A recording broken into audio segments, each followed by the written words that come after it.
Salut à tous, c'est Samuel, on se retrouve aujourd'hui pour une nouvelle vidéo Prime One Studio. On parle aujourd'hui de la licence Berserk, le personnage Guts et la classification de cette statue Legacy Art Kentaro Miura, une interprétation artistique de Guts qui est accompagnée également d'une statue de Griffith qui arrive incessamment sous peu. Pourquoi le choix de cette statue pour moi? Je voulais une statue Berserk dans ma collection et une statue de Guts, et celles sorties jusque maintenant sont vraiment trop imposantes. Aujourd'hui, je choisis vraiment des pièces qui sont ultra jolies, mais casables. Et celle-ci était pour moi le one-shot parfait par le côté artistique de la statue. On va le découvrir ensemble, et vous savez à quel point j'aime vraiment les statues d'art. Donc là, on combinait les deux, petite taille, design extraordinaire et statue artistique. Allez, on est parti sur le visuel. Bon ben Prime, autant parfois il foire des statues, en veux-tu, en voilà. Autant sur les boîtes, j'ai jamais eu de boîte dégueulasse chez Prime. L'artiste qui s'occupe des illustrations, c'est vraiment une personne ultra douée. On a la statue qui est représentée de façon un petit peu dessinée, les licences et le nom juste en dessous, le visage de Guts que l'on va retrouver sur la cape, le duo dessiné à l'arrière de la boîte où l'on constate également la statue de Griffith dont je vous ai parlé il y a quelques minutes. Sur le côté, les précautions, c'est la version régulière que j'ai pris et je vais vous expliquer pourquoi j'ai pris la régulière. Il y avait 350 exemplaires sur la régulière, la mienne est la numéro 328, donc tout à la fin de la production. Allez, on monte ça. À l'intérieur, le plan de montage et où vont les éléments dans la boîte. Il y a beaucoup d'étapes, mais quand je vois le peu d'éléments, est-ce qu'il y en a vraiment besoin? On va le voir ensemble. Allez, montage. On est parti pour le montage. On va essayer dans cette vidéo de rendre honneur à la qualité de cette statue afin que vous puissiez voir réellement à quoi elle ressemble, parce que sans vouloir être une mauvaise langue, ce qui est sorti en vidéo actuellement au niveau francophone, sans parler du contenu de la vidéo, mais de la qualité visuelle de la vidéo, on n'a pas été gâté. Donc on essaye de faire quelque chose de propre et que vous puissiez vous dire, ah oui, les couleurs c'est vraiment ça, les détails c'est vraiment ça, ce que je n'ai pas, moi, pu voir à travers les vidéos sorties. La base, commençons par le dessous, très joli le dessous, un sticker blanc avec la statue en duo représentée, Legacy Guts 328 sur 350, vraiment ça, c'est en dessous, ok, mais c'est très beau.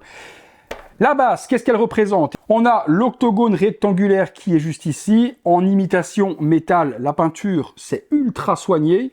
La marque du sacrifice qui est représentée sur le petit logo qui est juste là. Et vous comprenez déjà par la base le côté artistique de la statue, au niveau du choix des couleurs. On n'a pas de sang, il n'y a pas de bloody du tout sur cette statue. Une statue que l'on pourra mettre où l'on veut, sans choquer des enfants ou quoi que ce soit, par l'aspect gore général des statues Berserk. Oui, bon ok, il y a des crânes, mais regardez la couleur des crânes, ils sont un petit peu... Ça me fait penser à l'intro de Terminator 2. Vous savez, quand les endosquelettes arrivent et s'attirent de partout, et que l'endosquelette écrase le crâne, on a des couleurs un petit peu bleutées de la sorte, et c'est vraiment à ça que me fait penser la base. Donc plein de crânes, tout autour, un pilier qui vient de tomber, des couleurs très pastel en partant du noir vers du bleu ciel nacré, tout en remontant également sur un pilier noir vers du blanc nacré sur le dessus, avec des ronces qui ont pris possession de ce pilier. Différents rochers, une masse qui est juste ici, vraiment une très jolie base, simple mais efficace.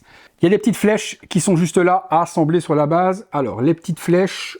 Il y en a une dans le crâne qui vient juste ici. Il y en a une autre. Alors, ils disent qu'il y a un pegs là, mais il faut le voir. Je l'ai trouvé aussi juste là. Et puis l'autre, juste là. Ok, sans le manuel d'emploi, j'aurais pas pu les trouver. Donc le manuel m'a quand même été utile. Il y a une épée brisée, toujours également, tout comme les flèches et la base, dans ces dégradés bleu pastel vers du blanc. L'épée vient se mettre dans le crâne juste là. La lance, toujours en la même couleur, ici. Hop, il y a un pegs qui vient s'emboîter dans le crâne.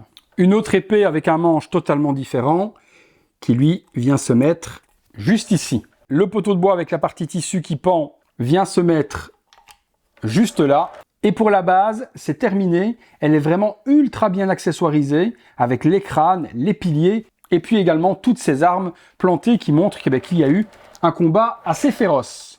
On est parti sur Guts, on est à l'échelle 1/6. Le Guts est de façon accroupie, c'est pour cela qu'au niveau de la base, ils l'ont surélevé, pour ne pas avoir une toute petite statue si on avait posé Guts à même la base. Ce pilier surélève le tout et va donner forcément une certaine prestance au personnage.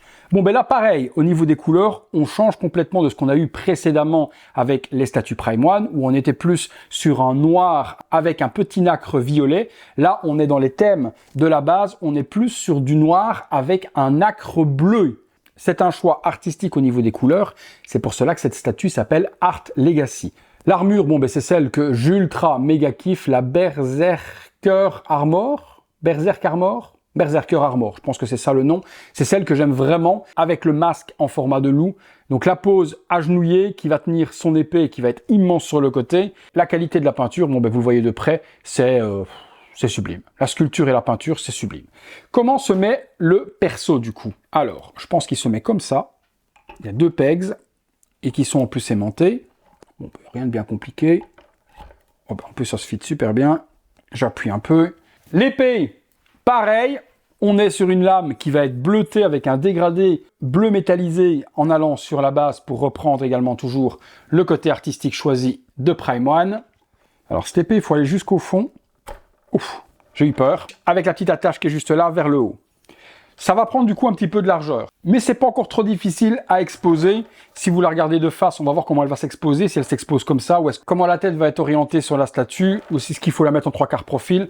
On va le voir tout de suite. Avant ça, la partie la plus artistique de la pièce, ben c'est celle-ci. Hein. Regardez-moi cette dinguerie. Donc c'est la cape de Guts, full sculptée, prise au vent. Donc une dynamique vraiment très importante sur la statue. Et à l'intérieur, on a le visage sculpté de Guts sans casque. De profil, et on a vraiment l'impression que c'est dessiné, c'est super joli.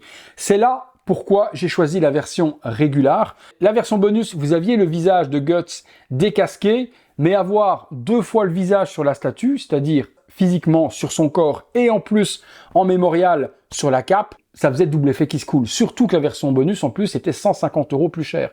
Donc 150 sur une tête où il n'y avait même pas de socle pour l'exposer, qui aurait traîné, aucun intérêt. Autant avoir la tête casquée et la tête de Guts dans la cape. Vous me direz ce que vous en pensez du coup dans mon choix. Est-ce que j'ai bien fait de prendre la version régulière plutôt que la bonus? Je pense que mon raisonnement tient la route. Ça, vraiment, grosse dinguerie. Alors, comment se met ceci? Ok, oh bon, d'accord, il y a un énorme pegs et en plus une tige de métal.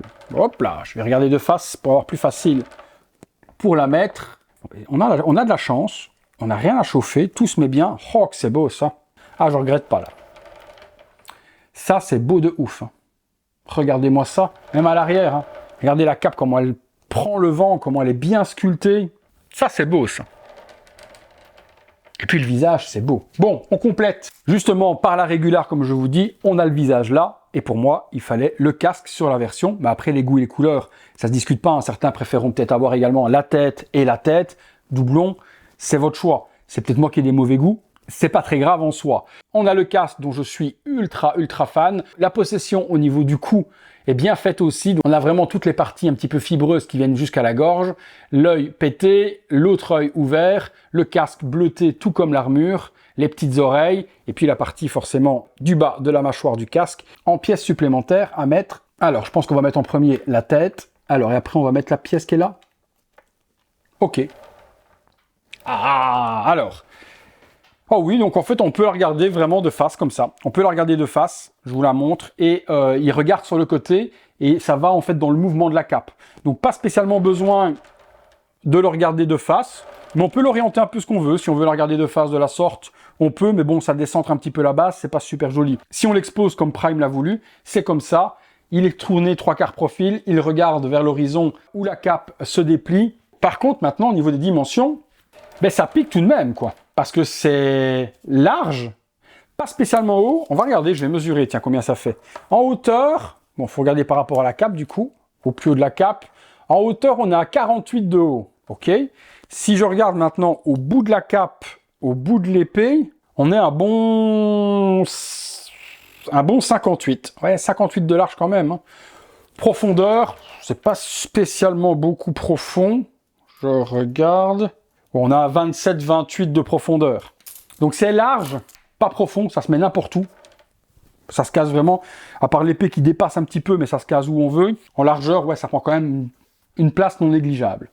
Eh bien écoutez, on a fait le tour sur cette statue Art Legacy de Guts. J'espère que la qualité de la vidéo vous a retranscrit ce que j'avais sur les yeux, parce que c'est une statue vraiment, par rapport à d'autres peut-être un petit peu moins importante, où la qualité vidéo est importante pour le rendu des couleurs et les détails. Si vous avez une vidéo qui va être super sombre, ben la statue va vous sembler toute noire, or que non, il y a du noir, il y a du bleu nacré, la cape également elle est en différents coloris. Certaines statues où la qualité vidéo est importante, donc ben, je parle aux vidéastes en général, essayez de faire attention à ça. C'est quand même important pour les gens qui vous regardent de pouvoir juger la pièce de la meilleure manière possible et peut-être leur donner envie de l'acheter. Eh bien écoutez, on a fait le tour. J'espère que la vidéo vous a plu. J'attends un max de commentaires de votre part sur la statue. Mon choix par rapport à la régulière ou la bonus. Était-ce un bon choix ou pas? Le côté artistique de la statue, est-ce que ça vous plaît? La cape de la sorte? Griffith, il est possible que je la prenne aussi, puisque Griffith va se mettre juste derrière et la cape est un petit peu plus haute et on voit du coup les deux visages de Griffith et de Guts, l'un au-dessus de l'autre.